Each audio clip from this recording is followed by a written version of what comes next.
안녕하세요. 시사 심리 분석 황상민입니다. 오늘부터 저 목소리가 여러분들이 조금 평소와 다르다라고 생각을 하신다면 제가 시사 심리 분석을 하는 심리 분석 전문가, 시사 심리 분석 전문가로 오늘 한번 등장을 해보기로 했습니다. 자, 그럼 어떤 시사 심리 분석을 할 거냐? 우리 AI 아가씨 아직도 벅벅대긴 하지만은 저 멀리 경기도에서 살고 있는 AI 아가씨를 불러오도록 하겠습니다. 자, 그러면 어떤 시사 심리 우리 분석해야 되는지 알려주세요. 안녕하세요, 박사님. 요즘 민주당 진영은 문파와 지파로 나누어져 있습니다. 저는 문파예요. 이낙연 대표가 대선 후보로 나오길 바랬지만 지난주 MBC에서 김건희와 이명수 기자와의 통화 녹취가 방송에 나간 후로는 이낙연에게 향했던 마음을 차라리 성렬 건희에게 주는 게 나을 것 같다며 돌아선 문파들이 많았습니다. 저는 김건희 씨에 대해 의문점들이 남아있기에 아직 갈등 중이에요. 황 박사님께서 김건희 씨의 심리 분석을 해주시면 그녀에 대해 더 잘 알 수 있을 것 같습니다. 지난 일요일 민주당 진영에서는 윤석열은 끝났다는 분위기에 저도 호기심을 잔뜩 가지고 MBC 스트레이트 방송을 지켜보았습니다. 우선 김선희 씨의 격이 없어도 너무 없는 말투가 의외였어요. 허위 경력 의혹 대국민 사과를 하기 위해 카메라 앞에 서서 보였던 때와는 너무 달랐거든요. 서울의 소리는 김건희 씨가 접대부 줄리였다고 주장해오고 또 윤 후보에게 정치적 영향력을 발휘하고 있다는 것을 강조하며 윤 후보를 공격해왔잖아요. 그런데 그런 미디어 채널의 소속 기자와 얼마나 얘기를 나눠봤다고 어느새 누나 동생이라 부르면서 이야기를 나눌 수 있는지, 그리고 그 기자에게 윤 후보의 캠프로 와줬으면 좋겠다고 말하는 것이 정말 이해가 되지 않았어요. 정말 서울의 소리 백은총 대표의 주장처럼 김건희 씨가 정보를 빼내기 위해 이명수 기자를 꼬드긴 것이었을까요? 기자도 바로 오빠 동생 할 수 있는 그녀는 워낙 좋은 부침성을 타고난 건지 아니면 진짜 정치적 판단에 따른 언행을 보이고 있는 것인지, 이런 김건희 씨의 심리는 뭔가요? 접대부 줄리설과 유부남 동거설에 대해서 김건희 씨는 워낙 단호한 모습을 보이기에 정말 그녀의 말을 믿어야 할 것만 같았어요. 역시 격은 없어 보였지만. 나이트 클럽도 가기 싫어하는 성격이에요. 난 그런 데를 되게 싫어. 시끄럽고 그런 데를 싫어하거든. 나는 그런 시간에 내가 되게 영적인 사람이라 그런 시간에 난 차라리 책을 읽고 차라리 도사들하고 같이 얘기하면서 삶은 무엇인가 이런 얘기를 하는 걸 좋아하지. 나는 그런 게 나는 안 맞아요. 나 하루 종일 클래식만 틀어놓고 있는데? 어떤 엄마가 자기 딸 팔아? 유부남한테? 내가 어디 가서 왔다 갔다 굴러다니는 애도 아니고. 통화 일부엔 또 이런 얘기도 나왔다고 합니다. 이제 마음 먹고 언론 플레이하고 다 까지면 다 무효화가 된다. 거짓말한 게 없거든. 처가 리스크가 너무 많이 왜곡됐다. 그렇게 당당하다면 김건희 씨는 대중 앞에 나와 직접 항변하지 않고 왜 이 기자에게 하소연만 하고 있었던 걸까요? 저처럼 문파에서 돌아설까 말까 한 사람들에겐 특히 사실 조국의 적은 민주당이야 라는 그녀의 말에 머리가 띵했어요. 정말 이렇게 볼 수 있다는 사실을 이제서야 알게 되었다는 것이 신기했고요. 그러면서 윤 후보에 대해 총장 되고 대통령 후보 될 줄 뭐 꿈이나 상상했겠어? 이거 문재인 정권이 키워준 거야. 이 정치라고 하는 것은 그래서 항상 자기 편에 적이 있다는 걸 알아야 돼. 이렇게 발언하는 그녀. 정말 대단하지 않아요? 저는 최순실이 만일 처음부터 공식적으로나 비공식적으로 박근혜 주변에 실세로 알려졌더라도 이 정도의 발언이나 행동을 했을까 싶어요. 분명 김건희 씨는 최순실 이상인 듯 한데 그러다 보니 윤석열 후보가 대통령이 되는 것을 걱정하기보다는 뭔가 기대가 생기는 것 같았어요. 사실 얼마 전까지 윤 후보에 대해 120시간 노동, 부정식품, 세금 나눠줄 거면 안 걷는 게 낫다, 쩍벌 등 그의 시한폭탄 같은 발언에 박근혜보다도 못하다는 평가가 있었다는 것은 누구나 알잖아요. 그리고 과연 윤석열 후보가 대통령이 되면 국가 운영을 잘 해낼 수 있겠는가 하는 부분에서 늘 물음표가 남아있었죠. 그런데 김건희 씨의 이런 통화 녹취 공개로 대중이 가졌던 이런 의구심이 씻겨졌다는 것이 신기하기도 합니다. 이번 대선에 대한 대중의 심리가 무엇이기에, 그리고 대중들은 김건희 씨에게 무엇을 보았기에 그녀에 대한 부정적인 감정과 생각에서 이토록 강한 호감을 급속도로 가지게 된 것일까요? 여권에서는 여전히 김건희 씨를 박근혜 시절 국정농단의 주역이던 최순실에 비교하며 공격하려 하던데 그게 뜻대로 안 된다고 이제야 느낀 듯해요. 그래서 MBC는 나름 시청률 장사는 잘했지만 황급하게 후속 보도를 하지 않겠다고 밝혔어요. 박사님, 꼭 다음의 질문들에 대해 하나하나 응답해 주시기 바랍니다. 첫 번째, 김건희 씨가 남편 윤석열이 대선 예비 후보로 나선 이후 작년 7월부터 12월에도 서울의 소리의 반대 성향을 알고도 이명수 기자와 누나 동생 관계로 과감한 대화를 이어간 심리 또는 성격 요인이 무엇일까요? 두 번째, 소위 줄리설과 유부남 동거설에는 한 일이 없다, 뭐가 아쉬워서 라든지 윤석열 후보 처가 리스크에는 언론 플레이하면 다 해결된다, 거짓말한 게 없으니까 라든지 거친 표현을 써가면서 항변할 정도인데 대외 직접 대응이 아닌 이명수 기자에게 하소연하길 택한 심리가 무엇인가요? 세 번째, 오마이뉴스 기자에게도 나이를 확인하며 오빠로서 동생처럼 대해달라고 부탁했다는 말이 나왔고 상대방과 사적인 관계 설정을 해두는 경우가 잦아 보이는데 어떤 성격이나 심리가 작용한 것인가요? 네 번째, 허위 경력 의혹 대국민 사과를 하기 위해 나와 보였던 모습과 상반된 통화 중 어투 전반이라든지 우리 아저씨부터 멍청해도 말이라도 잘 들으니까 데리고 살지 등 오가는 표현 수위로 미루어 남편 윤석열에게 어떤 마음가짐으로 대하고 있을지요. 다섯 번째, 현재 윤석열 후보는 심리학자인 황 박사님이 분석하기로는 어떤 성격의 어떤 마음으로 대선에 임하고 있는 것 같으세요? 진짜 많은 질문을 던지셨네요. 그러면 오늘 제가 심리 분석가 황상민으로 등장한 첫날이니까 여러분들한테 먼저 이야기를 한번 해봐야 되겠네요. 뭘 이야기를 해보느냐? 처음에 사연, 안녕하세요 박사님이라고 나왔는데 저 안녕 못합니다. 왜 안녕 못하냐? 무엇보다 요즘 민주당 진영이 문파와 찢파, 사실은 찢제명파로 나눠져 있다는 거예요. 이재명 쪽으로 찢어졌다 이런 뜻이죠, 그죠? 이 찢제명파야 이재명 후보가 됨으로써 그렇다고 치더라도 지금 문제는 문파거든요. 자, 그랬을 때 그동안 이낙연 씨에 대해서 향했던 마음이 아니 어떻게 차라리 성렬 근위에게 주는 게 낫다고 하는 마음으로 바뀔 수 있냐 이거예요. 이거 심각한 일이죠. 그런데 왜 그렇게 됐냐? 사실 저는 이 찢제명파로 나누면서 문파도 곧 찢제명파가 될 거다라고 예상을 했는데 바로 김건희 씨가 서울의 소리 이명수 기자와 전화 통화한 그 내용이 MBC 스트레이트 방송에서 나오고 나서 완전히 시사의 대세가 바뀐 심리, 그거를 제가 느끼게 됐다는 거죠. 사실 그 기자가 김건희 씨하고 나눈 7시간의 통화, 마치 7시간의 잠적, 7시간에 무슨 일이 있었나 그런 거를 연상시키도록 7시간이라는 이 단어를 쓴 것도 참 그 인간들 공작을 하는데 징글징글하다라는 생각도 들었지만은 그래도 어쨌든 간에 국민들의 마음을 잡았던 그 7시간을 딱 연상시키게 한 거는 상당히 대단한 기획이라고 할 수 있거든요.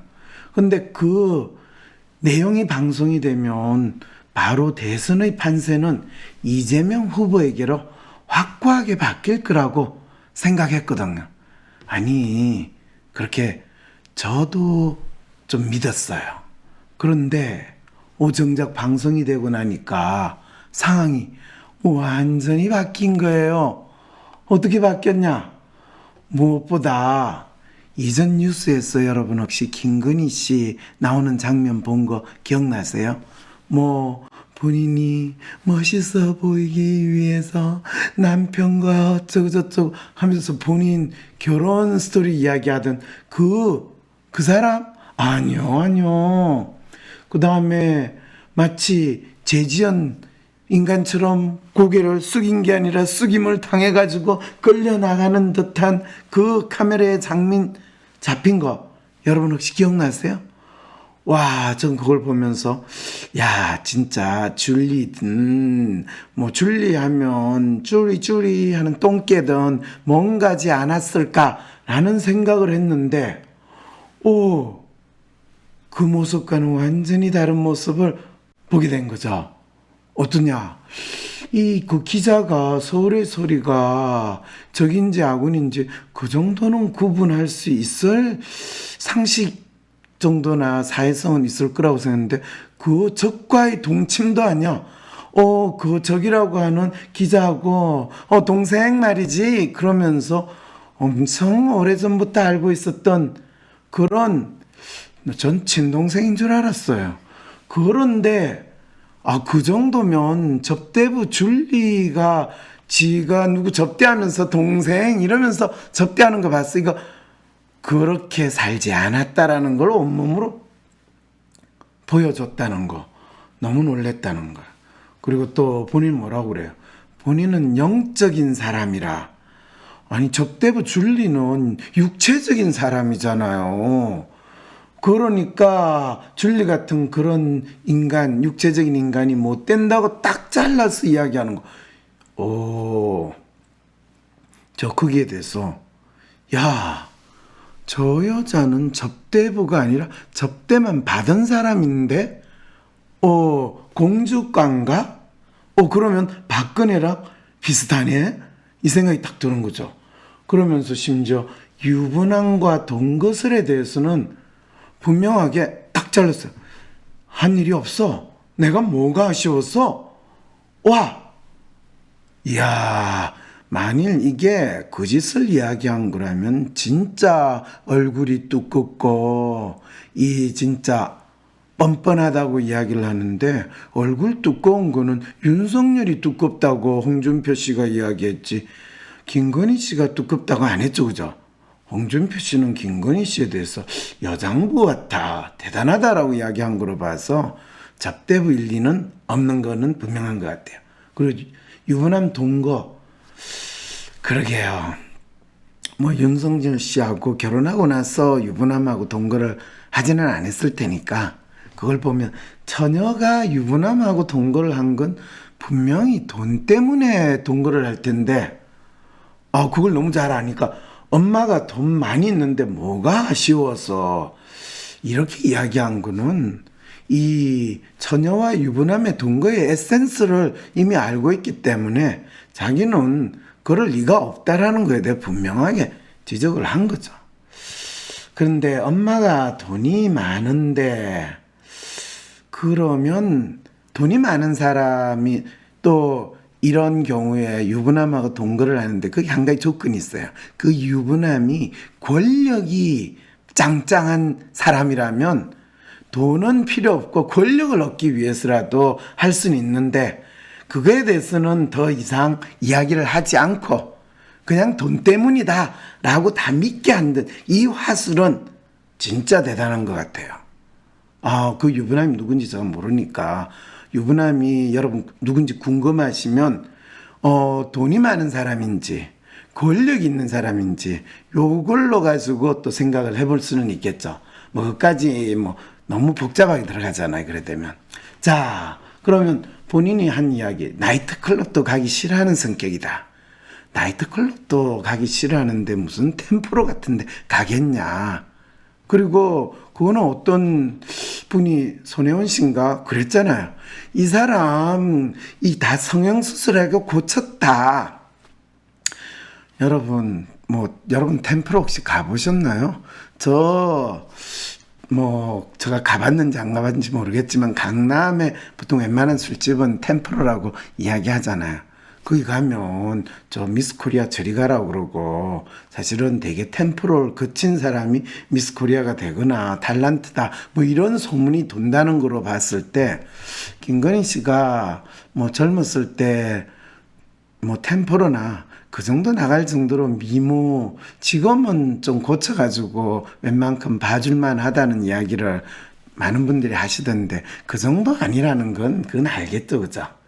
그런데 뭐 줄리다 템포로다 이야기하는 건 지금 미모를 보고 조금 얼굴이 조금 그래도 생겼으니까 그거 가지고 상상력을 발휘하는 것 같이 생각이 들었는데 그런데 이분이 딱 그럼 뭐라고 그래요? 난 그런 데를 되게 싫어. 시끄럽고 그런 데를 싫어하거든. 그런 시간에 내가 되게 영적인 사람이라 차라리 책 읽고. 김건희 씨는 무슨 책을 읽을까요? 사주, 명리학 뭐 이런 책을 읽을까요? 아니면 마음을 읽고 싶은 당신에게 뭐 이런 책을 읽을까요? 역시 영적인 사람이라서 마음을 읽고 도사들하고 같이 이야기하면서 삶은 무엇인가 이런 이야기를 했대요. 이분 영적이라는 것 자체가 뭔지에 대해서 잘 모른다는 것을 이야기했는데 이제 이분은 제가 마음을 읽고 싶은 당신에게 이런 책을 읽습니다라는 게 이제 곧 나오라는 걸 여러분들이 생각하시면 되겠네.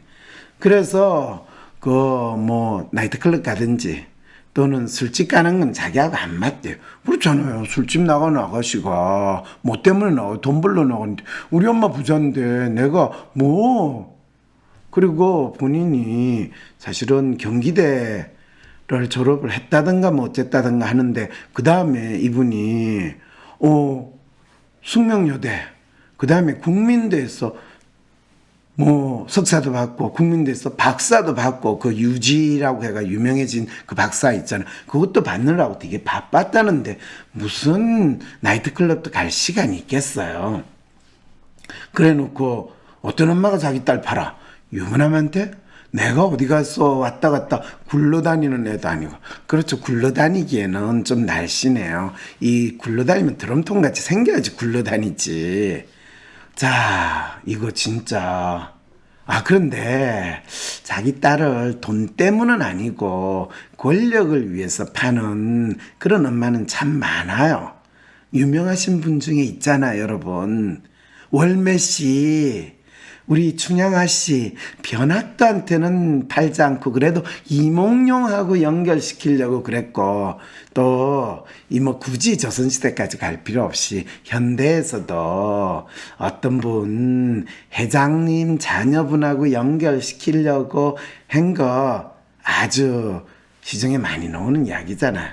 그래서 대부분의 난다 긴다 놓은 이 엄마의 필생의 사명은 딸을 재벌가로 또는 유력 권력자로 연결시키는 거. 그거는 엄마가 자기 딸 파는 거 현대 버전이고 그건 일상화돼 있는데 이 부분은 이분이 사실 인정을 하고 싶지 않다라는 그걸 나타낸 것 같아. 그런데 중요한 거는 지금 내가 문파에서 돌아설까 말까 이 고민하는 분들이 지금 김건희 씨 사태를 어떻게 받아들여야 되는가 이 고민이거든요. 이게 지금 요즘 시사 심리 분석에서 아주 핵심이 돼요. 그럴 때 이 사람이 저는 지난번 방송에서 이 사람이 최순실 수준의 그냥 동네 아줌마다 사실은 자기 아버지가 뭐 대통령이 딸인하고 어떻게 잘 그거 돼가지고 이 본인이 옆에서 끌적끌적 하다가 그냥 돈 좀 모으고 이래저래 뜯고 이래가지고 주로 여유있게 동네 사우나에서 아줌마들하고 수다도 떨고 또 그 사람이 대통령 됐을 때 뭐 국정 연설문 그거 편집해주고 대신 써주는 알바 하면서 지냈는데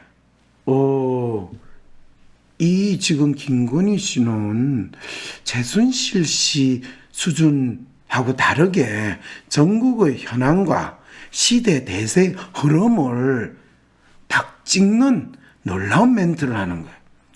사실 제가 이 방송에서도 조국의 임무가 무엇이냐, 조국의 존재 이유가 뭐냐, 그건 검찰 개혁이 아니다. 조국은 민주당 후보로 나오는 그래서 정권을 연장하는 수준이 아니라 정권을 살리는 게 있을지도 모른다라는 언급을 했는데 이분은 그 소리가 참 뭘 정치를 모르는 저 서생에 불과한 황 박사가 한 소리라는 걸 한 큐로 이야기를 했어요. 뭐냐? 조국의 적은 민주당은 조국의 발판이 아니라는 거죠. 이게 저한테도 충격적이었는데, 야, 그러면서 특히 윤 후보에 대해서, 아니, 우리 그 남편이 총장 되고 대통령 후보 될 줄이나 뭐 꿈이나 상상했겠어. 저는 윤석열 씨가 그 안기부 그 조사하는 것 때문에 이 검찰에서 이 징계 먹고 그럴 때 사표 안 내고 굴욕을 무릅쓰고 대전으로 갈 때, 이 사람 검찰에서 끝까지 개길 만큼 개긴 다음에 시대의 변화를 기대하는구나. 이 사람 뭔가 변화를 볼 줄 아네? 왜냐하면 되게 징계 먹으면 대부분 검사들은 그냥 쪽팔린다 생각하고 사표 내고 그냥 나아가 변호사 개업하든가 아니면 정치권으로 탁 공천받아가 국회의원으로 나가는 게 기본인데 그걸 안 하는 거예요. 이야.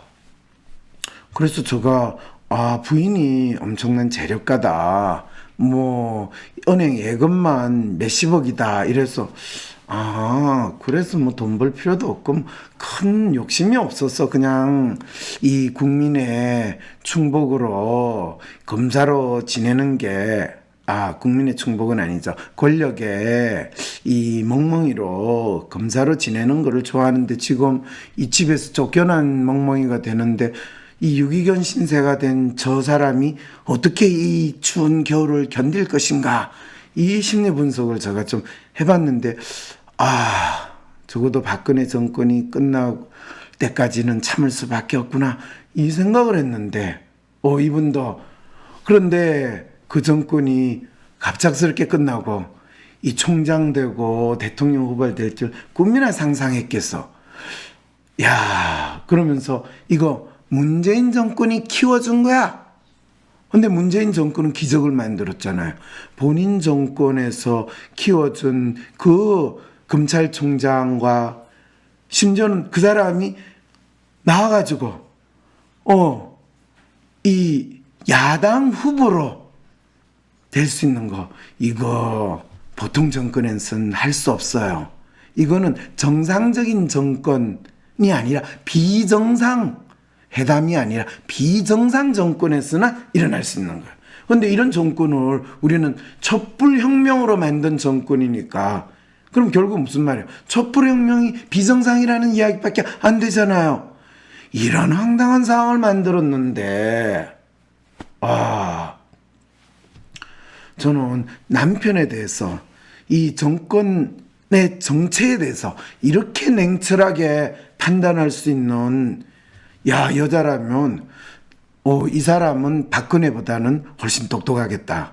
차라리 국민의힘이 웬만하면 윤석열 씨가 아니라 그냥 일단 박근혜 씨가 이미 출소했으니까 김건희 씨하고 같이 만나가지고 서로 한번 여자로서 이 땅에서 태어난 여자로서 그리고 대통령을 이 아버지로 둔 여자가 겪어야 했던 삶의 아픔과 또 대통령 후보를 남편으로 둔 이 여자로서 겪어야 하는 삶의 아픔을 그러면서 또다시 남편을 이 죽음의 꼴짜기로 가는 것인가 아니면 영광의 자리로 보낼 것인가 하는 그 고민을 하는 같은 여자 입장. 어차피 두 사람 결혼했는지 안 했는지 참 애매한 경험했지만 분명한 공통점은 이 저출산 시대에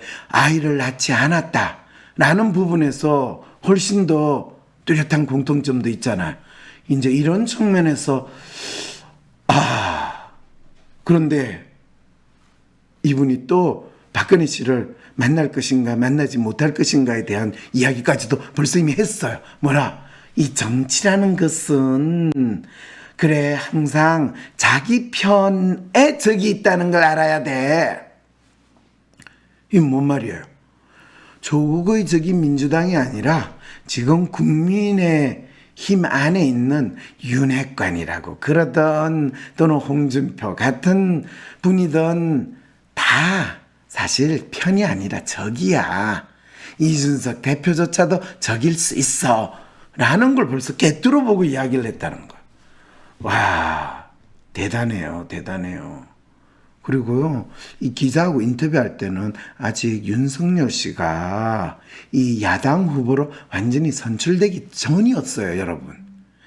야당 후보로 선출되기 전에 이제 국민의힘 당에 입당할까 말까 할 때부터 이 이야기를 했는데 벌써 김건희 씨는 윤석열 씨가 이미 국민의힘 후보로 선출된 걸 기정사실로 생각하는 마음에서 이야기를 했다는 거.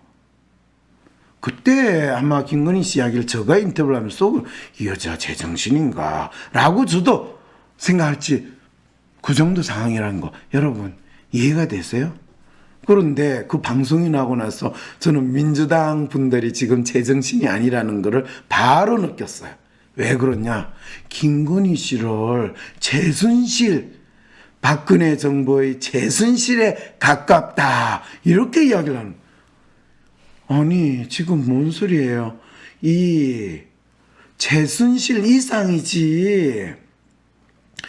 이 김건희 씨는 윤석열 정권의 최순실이라고 공격을 해봤자 그거는 전혀 영양가가 없는 공격이에요.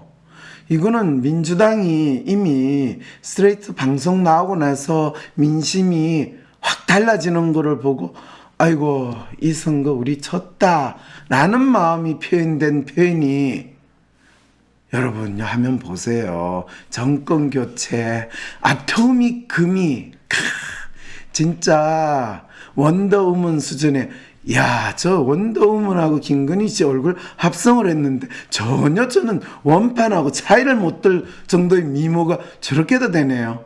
저 사진 좀 슈퍼맨하고 합성시켜가지고 좀 황심소에 보내주세요. 여러분 이런 상상 혹시 해보셨어요?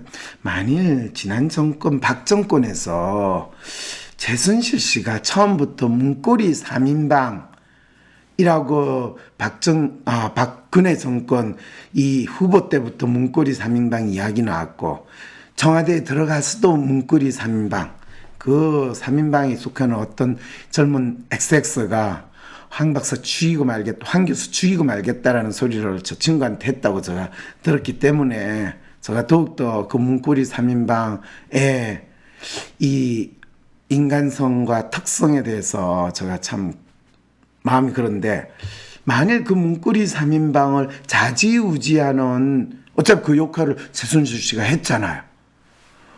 그걸 아예 공식적으로 뭐 제2민정실 담당 비서관으로 임명을 했으면 실제로 우리가 박근혜 탄핵할 빌미를 찾을 수 있었을까요? 못 찾아요. 못 찾아요. 박근혜 탄핵의 빌미는 최순실 씨가 비공식 비선 라인으로 영향력을 행사했다. 그거를 핑계로 잡아가지고 사실 박근혜 대통령에서 쫓아냈잖아요. 그러니까 지금도 이 철딱 선의가 없는 어떤 분은 이 박근혜 대통령이 이런 한 푼이라도 받았냐? 원래 높은 자리에 있는 분들은 돈을 지가 직접 안 받아요. 다 밑에 애들을 시키지. 그래 놓고 그렇구나. 돈가방 안기부 그 돈가방은 청와대에 갖다 줬는 걸 봐서 그런 돈 받았잖아요. 아이고 그런데 최순실 씨가 청와대 부속실에 정식 직책을 가지고 움직였으면 아무 문제가 없을 텐데 왜 안 했을까요?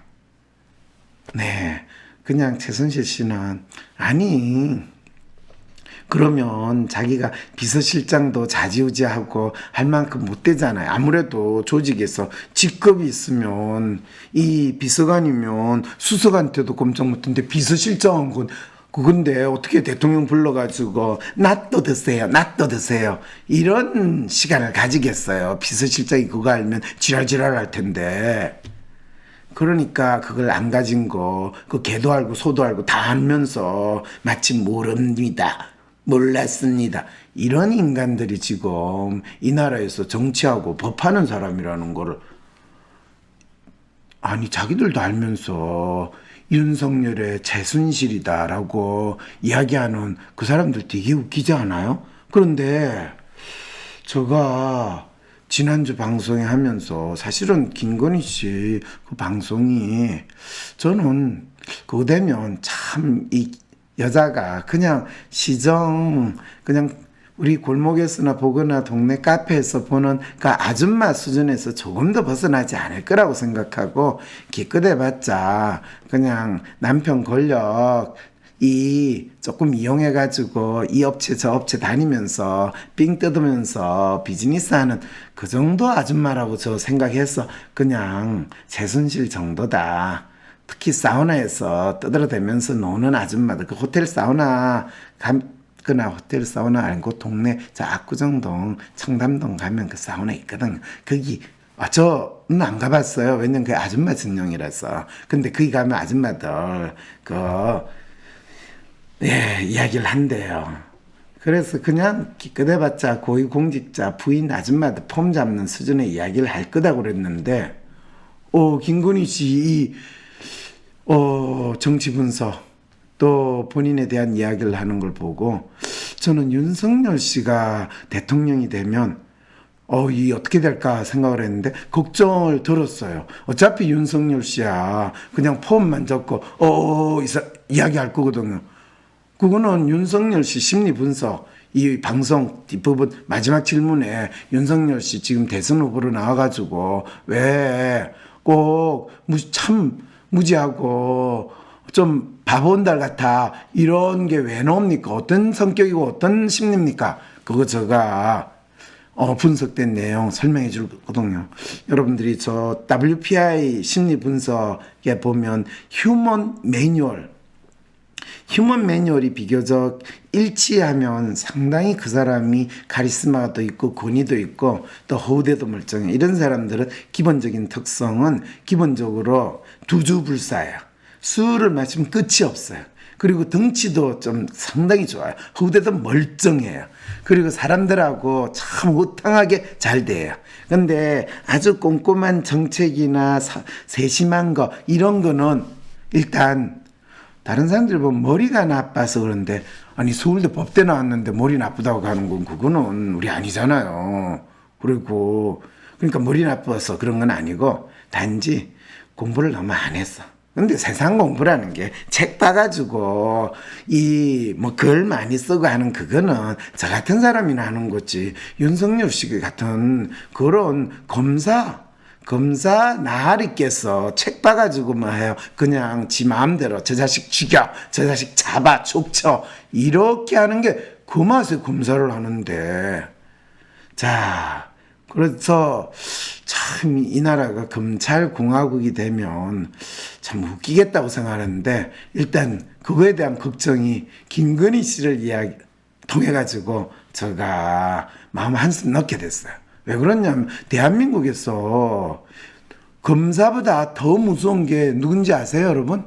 아줌마예요, 아줌마. 근데 아줌마도 시시한 동네 아줌마가 아니라 이 시국의 흐름과 전국의 핵심을 찍을 수 있는 아줌마.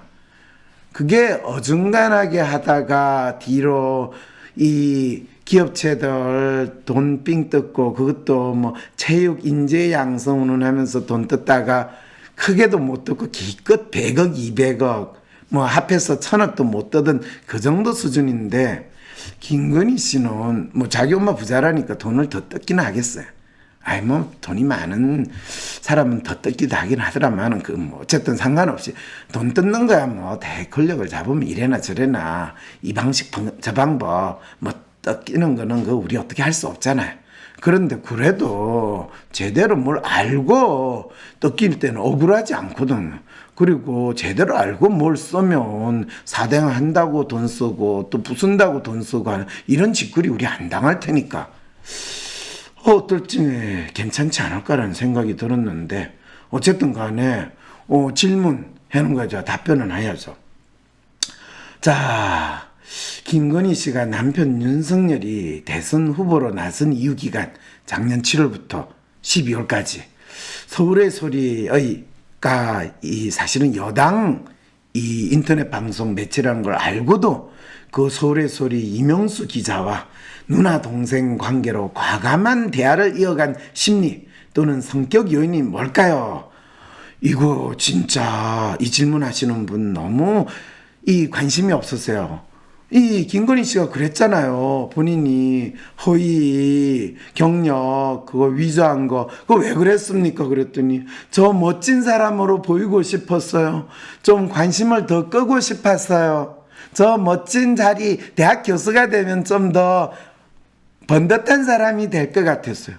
아니 멋진 사람으로 보여주고 번듯한 사람이 되려고 하는 것은 대한민국 아줌마들의 기본적인 특성이잖아요. 그러니까 짝퉁이라도 명품백을 하나 내가 걸고 다니면 내가 다른 사람들한테 목소리라도 좀 크다 이렇게 될 수 있는 어깨 힘도 들어가는데 그래서 경력 위조 또 경력 과대 광고 그 다음에 학벌 부풀리기 이런 행동은 이미 멋진 사람이 되고자 하는 이 김건희 씨의 기본적인 욕망, 성격, 그리고 멋진 자기가 어떤 사람인지 자기 정체성이 뚜렷하지 않은 사람일수록 다른 사람들한테 멋진 사람으로 보여지고 싶고 노력치거든요.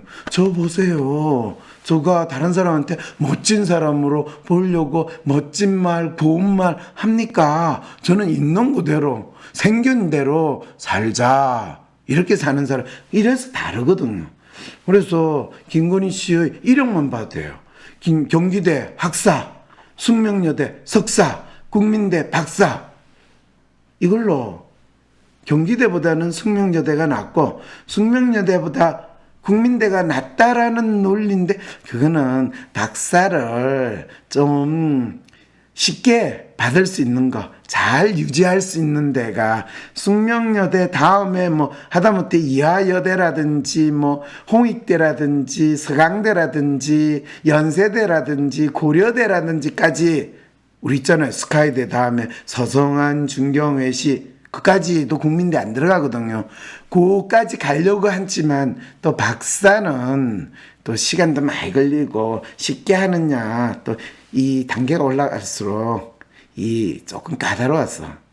그래서 서성한도 못하고 중경외시다 아닌 국민대 그건 우리가 번듯하게 보이는데 그렇게 하더라도 그 박사 가지고 또 수원대 강사 아니 김건희 씨 정도면 집도 강남이니까 강남이나 강북에 있는 하다못해 전 강남대 정도까지는 제가 생각하는데 저 먼 수원대 강사 수원대 교수 뭐 이런 경력 이야기를 해서 참 전형적인 출세 지향의 아줌마 코스프레 너무 원단으로 하시는 분이구나. 그렇지만은 수단과 방법을 가리지 않고 좀 더 번듯해지고 멋진 모습이 되고자 하는 것은 대한민국 사회에 살고 있는 보통 사람들의 일반적인 심리인데 누가 이 사람에게 돌을 던지겠냐? 누가 이 사람을 검증을 하겠다는 소리를 하냐?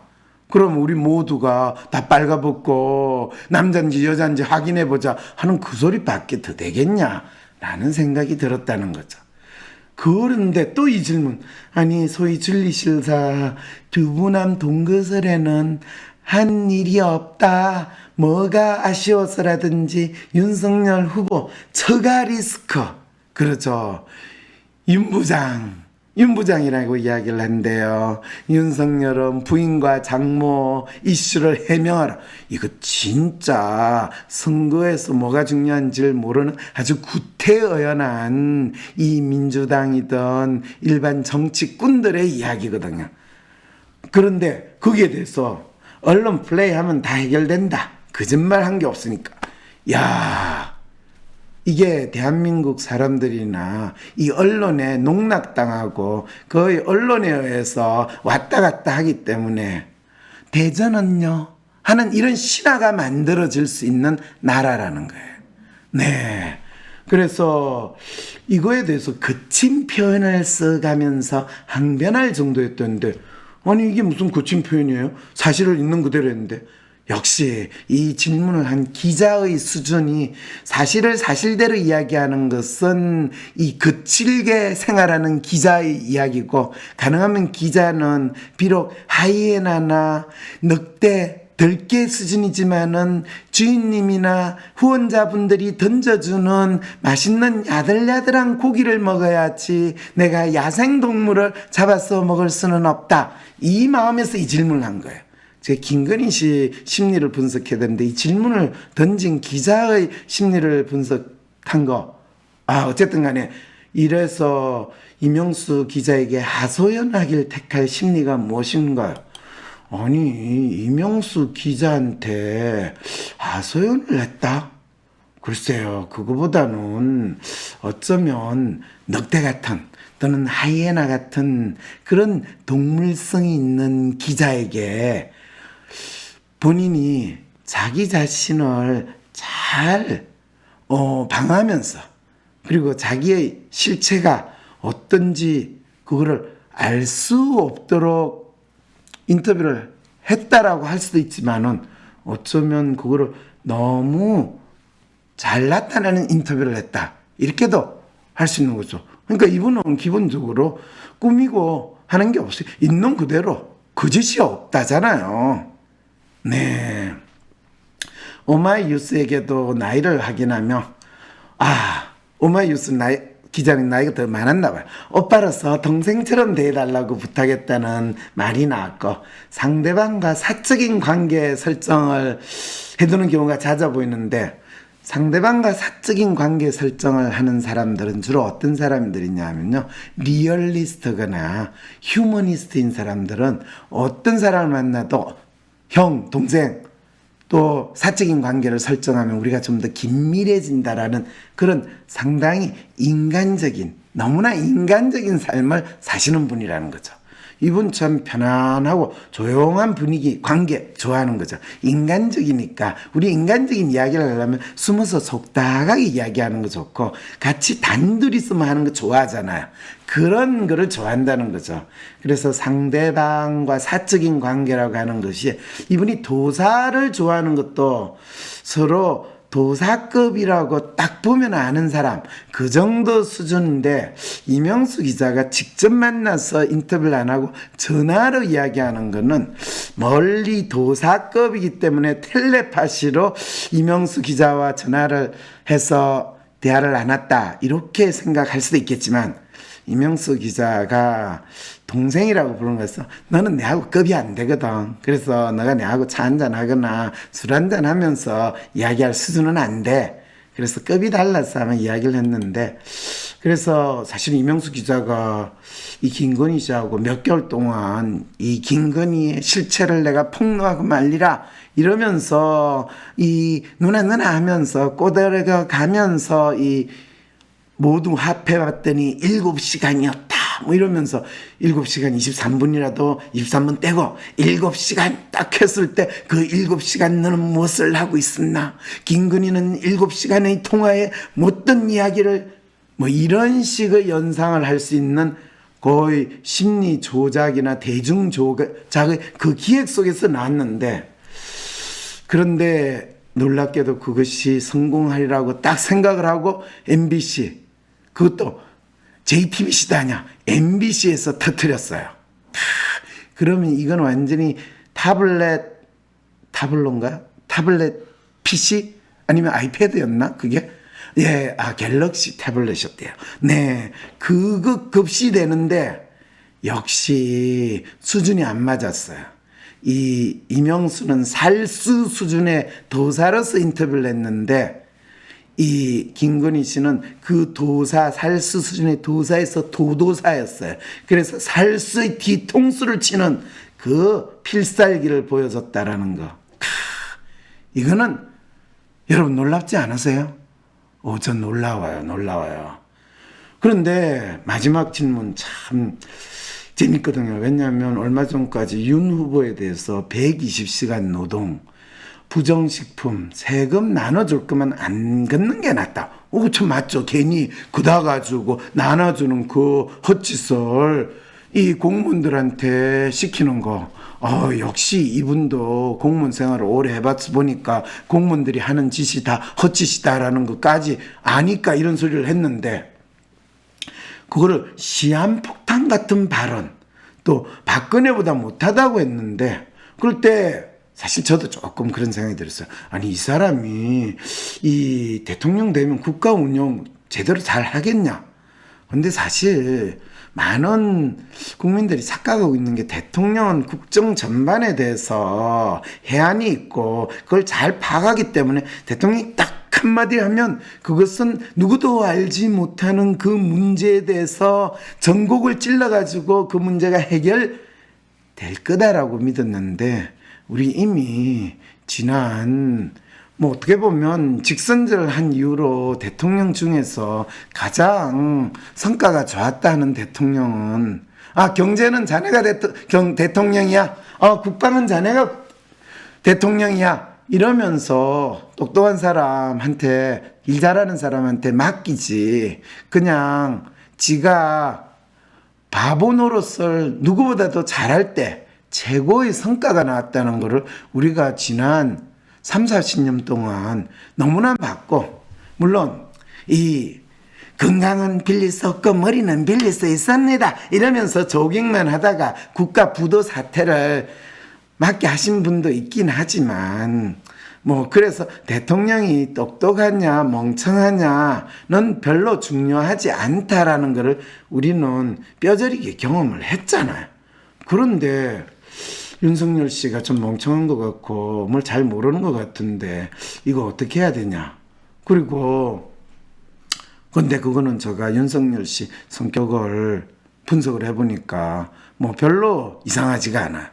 그리고 이제 허위 경력 의혹 대국민 사과를 하기 위해서 나왔던 모습하고 이번 통화에서 보인 모습이 너무 상반이고, 그 다음에 김건희 씨가 윤석열 씨에 대해서 우리 아저씨 멍청해도 말이라도 잘 듣니까 데리고 살지 하는 이야기하는 거 그렇잖아요. 여러분, 김건희 씨하고 윤석열 씨 나이 차이가 몇 살인지 아세요? 10살이 넘어요. 보통 우리 그러잖아요. 아무리 지가 잘난 남자라도 10살, 그렇죠. 그때 이 대한민국 최고의 또 다른 이 잘난 사람, 백 대표. 그 백 대표하고 결혼한 그 연예인 있잖아요. 무슨, 내 이름도 전 기억을 못하지만 그 연예인 나이 차이 10살 넘어요. 그랬을 때 뭐라고 그럴까요? 그 연예인이 결혼하면서 우리 아저씨 라고 그랬지. 오빠 그랬으면 아마 팬들이 전현이 진짜 돈에 팔려가지 라고 하면서 난리 났을 거거든요. 그러니까 사람의 심리에 대해서 에센스를 너무 잘 아는 거예요. 그러니까 우리 아저씨라고 당연히 빌죠. 그리고 여러분 있잖아요. 나를 지켜주는 아저씨 최고의 드라마. 지금 그 아저씨가 근이야, 내가 너를 지켜주마. 와. 그러니까 총각이었으면 당연히 결혼을 하고 얼마나 괜찮은 아저씨. 이거 완전히 우리 아저씨는 사실 윤석열 씨 무슨 매력이 있어요. 술만 잘 먹는 것밖에 잘하는 거 없는 것 같은데, 그런데 갑자기 그 우리 아저씨 하면서 나를 지켜주는 아저씨로 만드는 이 놀라운 합법. 아니, 지 남편이 서울법대 나와서 똑똑하다고 이야기하면 그 이야기하는 인간 얼마나 꼴같게 쳤어요. 그런데 멍청하니까 데리고 살고 말 잘하니까 데리고 살지.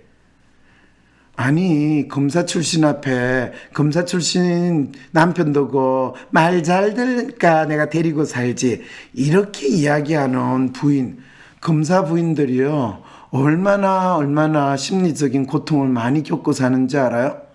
부부싸움 할 때 뭐라고 그런지 알아요? 검사 남편, 자 그러면 당신이 잘한 거 먼저 하나라도 있으면 1번 2번, 첫째, 둘째, 이야기해봐. 아니, 그거는 앞에서 말한 거하고 틀리잖아. 내가 지금 당신 조서 작성하는데 안 맞아. 다시.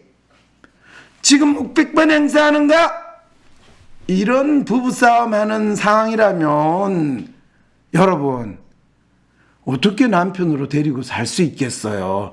그런데 멍청해도 말이라도 잘 들으니까 하지. 이렇게 한다는 거는 남편이 검사든 총장이든 대통령이든 상관없이 나는 남편을 남편으로 대하겠다. 이 마음가짐을 너무나 잘 나타내고 있는 거죠. 이렇게 이야기하니까 다음 에피소드가 이재명 자기 충족적 예언에 대해서 이야기를 안 하고 오늘 항심서 방송 이 끝나면 편파 방송이다. 아니, 저 황 박사가 이제 대학에서 잘리고 나서 전에는 민주당 편인 줄 알았더니 언제 국민의힘으로 또 바뀌었나, 이런 욕을 얻어먹기 때문에 우리 이재명 후보 심리도 분석을 해줘야 되니까 윤석열 후보의 성격에 대한 거는 여러분 이 설 지나고 나서 방송할 때쯤 한번 또 이야기를, 그때쯤 윤석열 후보는 심리학자인 황 박사님이 분석하기로는 어떤 성격의 어떤 마음으로 대선에 임하고 있는 것 같으세요? 네, 휴먼 매뉴얼의 원단으로 지금 대선에 임하고 있기 때문에 이미 아주 본인의 있는 모습을 그대로 잘 보여주고 있어요.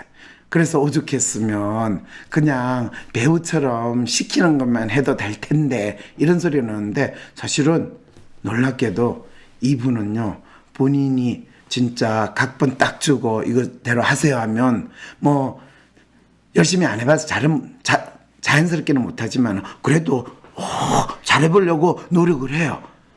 그래서 어떻게 보면 쟤는 아직 준비는 안 됐지만 대통령 하면서 국민이 시키는 대로, 아니면 이 김건희 씨가 부인이 시키는 대로, 뭐 그분은 이제 잔치집에서 떠났으니까 그분이 시키는 대로 상황하겠다는, 그분이 시키는 대로는 안 할 것 같고, 어쨌든 시키는 대로 잘 움직일 사람이라는 것은 분명한 것 같습니다. 또 다음 에피소드 기대해 주세요.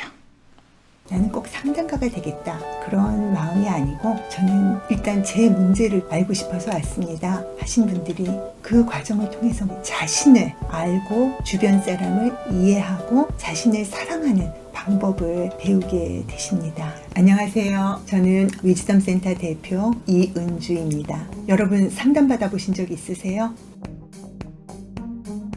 예전에는 상담을 받는다는 거를 조금 부끄러워하거나 자기가 문제가 있는 걸로 사람들이 생각할까봐 쉬쉬하고 숨기고, 또 상담을 받을 곳도 많지도 않고 상담에 대해서 상당히 부정적으로 생각을 했던 것 같아요. 근데 이제는 사람들이 조금만 자기 마음에 문제가 있으면 상담을 받으려고 하고, 또 주변에 상담받을 상담센터도 상당히 많이 생겼고, 이렇게 상담에 대한 인식이 많이 긍정적으로 변한 것 같습니다. 상담에 대해서 많은 사람들이 이제 자연스럽게 생각하고 많이 긍정적이긴 한데, 그러면 상담을 받고 나서 정말 내 문제가 해결되었고 그 이후부터는 내가 잘 살고 있다, 그런 생각 드세요? 네, 참 안타깝게도 상담을 받으러 가면 물론 내가 힘들었던 부분에 대해서 공감도 해주고 내 얘기도 들어주고 지지도 해줘서 마음이 좀 가벼워지는 것 같기도 하고 속이 시원해지는 것 같은 느낌도 갖긴 하지만, 내 문제가 사라지지 않는다는 그런 아쉬움이 있죠. 그 문제는 계속 지속되고 있는 것 같은 그런 느낌을 아마 가지셨을 거예요. 그리고 또 상담을 제공해 주시는 상담가 분들 입장에서도 내가 저 내담자의 문제를 다 해결해 줬다, 그렇게 자신 있게 생각하기 쉽지 않으실 것 같아요. 상담을 하시는 입장에서 상담을 하기 위해서 교육도 많이 받으시고 뭐 대학원도 다니시고 자격증도 받으시고 그러셨지만, 정말 나에게 오는 내담자 한 사람 한 사람을 파악하고 이해하기도 쉽지 않고, 또 그 사람이 가지고 있는 그 사람만의 문제를 찾는다는 거는 더 힘들고 어렵게 느껴지실 것 같습니다. 그래서 제가 오늘 여러분에게 정말 내담자의 문제를 제대로 파악하고 내담자를 제대로 이해할 수 있는 그런 상담 교육 프로그램을 하나 소개시켜 드리려고 합니다. 바로 WPI 상담 코칭 전문가 과정인데요. WPI 상담 코칭 전문가 과정을 하기 위해서는 심리학적 배경 지식이 꼭 필수적이진 않습니다. 심리학에 대해서 아시면 그것도 좋겠지만 모르셔도 이 과정을 마치고 상담을 하시는 데는 큰 문제가 없으십니다.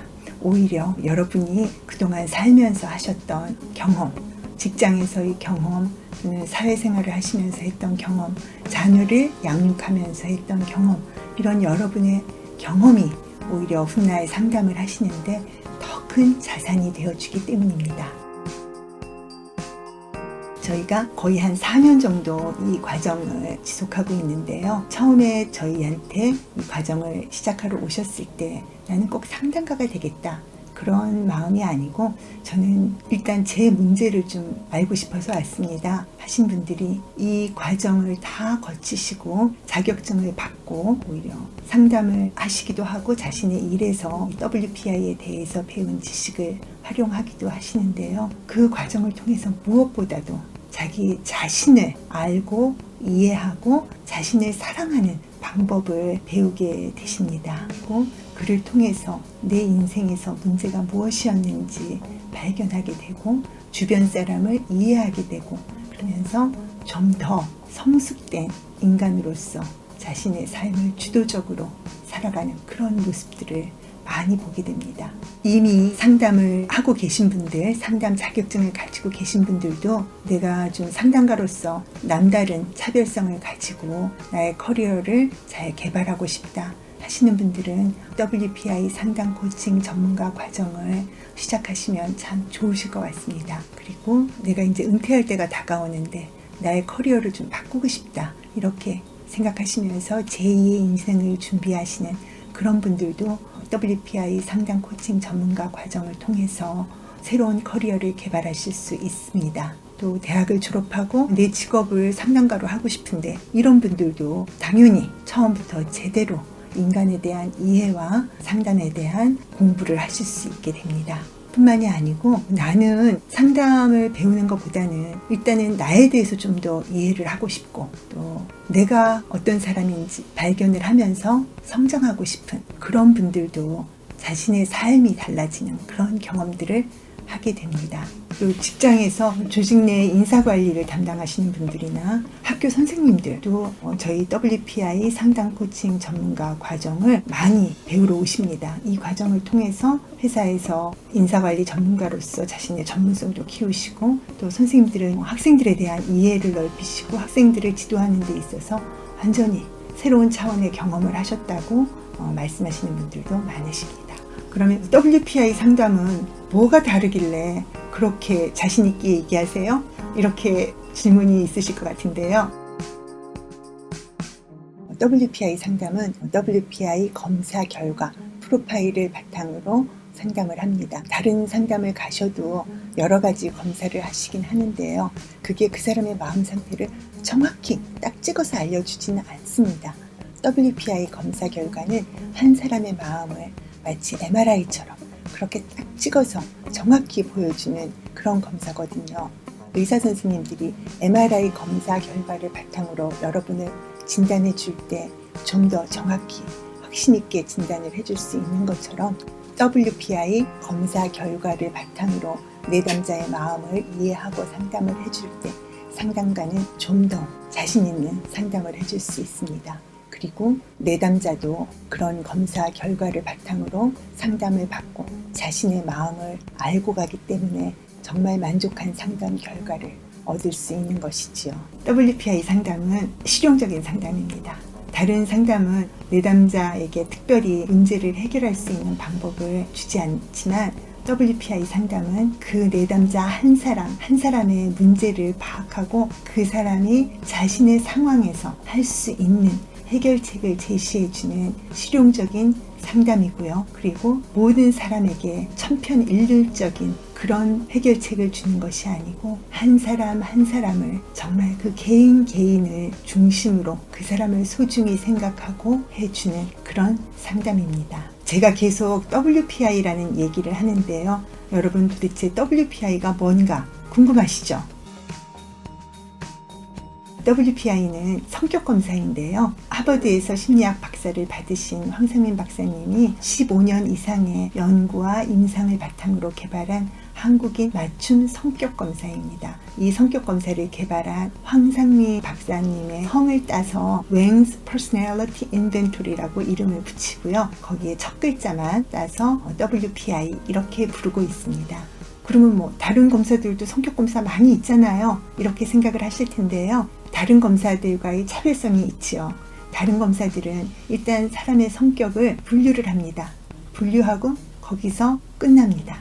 WPI 검사는 분류를 넘어서서 그 사람 마음 전체를 해석해 줄 수 있는 MRI 같은 검사고요. 그리고 그 사람의 문제를 해결할 수 있는 방법까지 알려주는 그런 성격 검사입니다. 뿐만이 아니고 기존의 검사들은 다 해외에서 만들어져서 한국인한테 딱히 맞는다 이렇게 말하기가 어려운 부분들이 있었습니다. WPI 검사는 한국 사람들의 행동 특성을 바탕으로 그 결과를 해석하기 때문에 한국인 맞춤 검사입니다. 그러면 WPI 상담 코칭 전문가 과정에서는 뭘 배우나요? 그 과정은 어떻게 되어 있지요? 궁금하시죠? 처음에는 WPI에 대해서 배우셔야 되겠죠. WPI 성격 이론, WPI 검사 결과를 해석하는 방법, 그리고 각 사람이 자기가 처한 상황에서 무엇을 중요하게 생각하고 살아가고 있는지에 대한 이해, 그리고 WPI 검사를 상담에서 어떻게 활용하는지 그런 것에 대한 것을 초급, 중급, 고급 3회 워크숍을 통해서 배우게 되십니다. 그러면 그것만 배우면 될까요? 아니요. 또 상담이라는 거에 대해서도 배우셔야 되겠지요. 그래서 황상민 박사님이 상담을 한 상담 녹취록을 바탕으로 사례 분석 세미나라는 것을 진행하고 그 사례 분석 세미나에 10회 이상 참가하시기를 권하고 있습니다.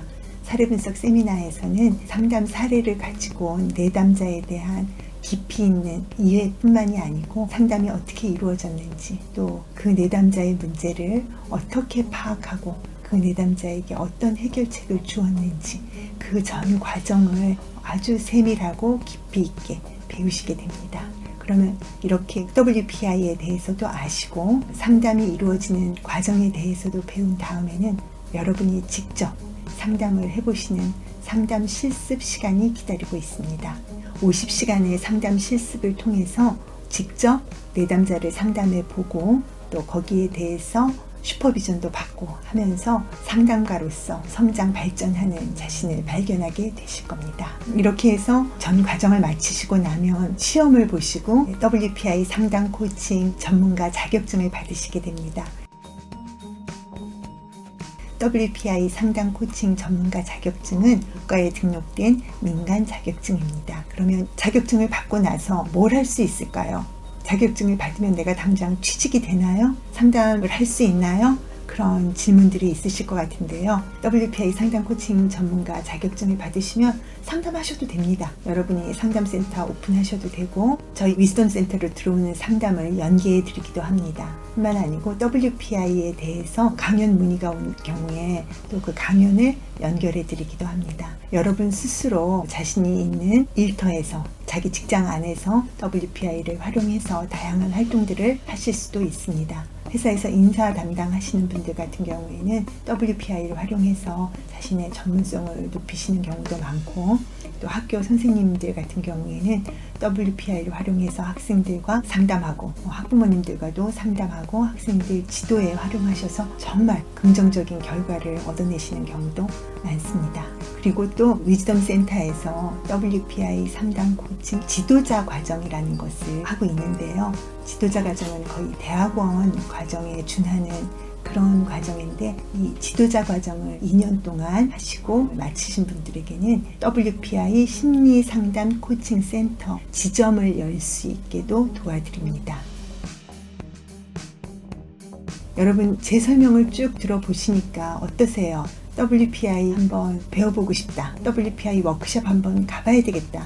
이런 생각 들지 않으세요? 삶이 힘들고 어렵고 답답할 때 나에 대해서 정확히 아는 것이 제일 중요할 것 같습니다. 그래서 WPI 워크숍에 오셔서 그런 것도 알아보시고 난 정말 상담을 제대로 하고 싶다. 그런 생각이 있으신 분들도 이 전체 과정을 다 한번 거쳐보시기 바랍니다. 꼭 상담가로 내가 활동을 하겠다. 그런 생각이 아니시더라도 일단 한번 저희 초급과정 워크숍에 오셔서 WPI에 대해서 배우시고 나 자신에 대해서 알아가시다 보면 또 새로운 세계를 보시게 될 거라고 생각합니다.